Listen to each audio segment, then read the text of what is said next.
Claire Toulec, vous êtes avocate chez H&B Associés. En quoi consiste la déspécialisation du bail ?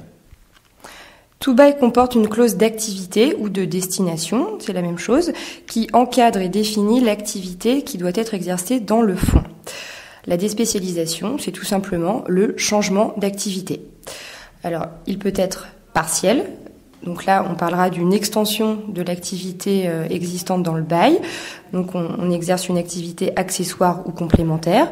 Par exemple, il peut s'agir d'une boulangerie qui se mettrait à vendre des sandwichs.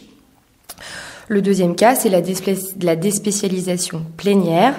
Par exemple, on a un commerce de jeux vidéo et on décide de vendre des chaussures. Est-ce que selon vous, la déspécialisation est amenée à se développer dans les mois à venir ? Oui, effectivement, puisque cette question du changement d'activité se pose sous deux angles. Le premier, ce sont les difficultés économiques rencontrées par de nombreux commerçants dans leur exploitation. Et le deuxième angle, c'est l'évolution des modes de consommation et des produits eux-mêmes, comme on l'a vu par exemple avec l'explosion des activités numériques qui a bouleversé le monde du disque, notamment, avec des enseignes bien connues. Donc oui, elle est amenée à se développer parce que aujourd'hui, on doit être extrêmement réactif. Alors justement, quelles sont les démarches que doit accomplir un commerçant qui souhaite obtenir la déspécialisation de son bail ?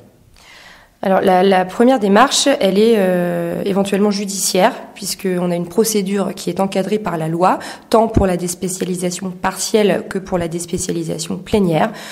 L'énorme inconvénient de cette procédure, c'est qu'elle est longue, vu que c'est une procédure au fond qui peut durer 2 à 3 ans, et qu'elle est coûteuse, et se solde forcément par le paiement d'une indemnité qui peut être jusqu'à 1 an de loyer. Donc en pratique, on a très très peu de contentieux sur ce point. Alors l'autre solution finalement, c'est de négocier directement avec son bailleur. Exactement.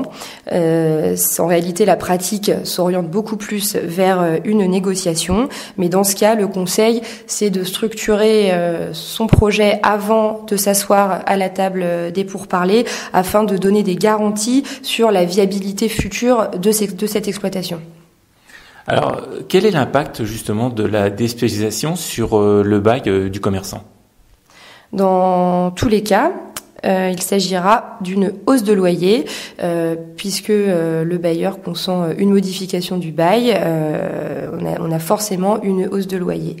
Et deuxièmement, une modification de la clause de destination qui implique le respect de ces nouvelles obligations. Alors on sait qu'une clause d'activité la plus large possible, c'est un atout pour un commerçant parce qu'il peut vendre pas mal de choses. Néanmoins, parfois c'est peut-être un piège. Oui, effectivement, puisque en principe, toutes les activités qui ne sont pas mentionnées à titre accessoire dans le bail doivent être exercées.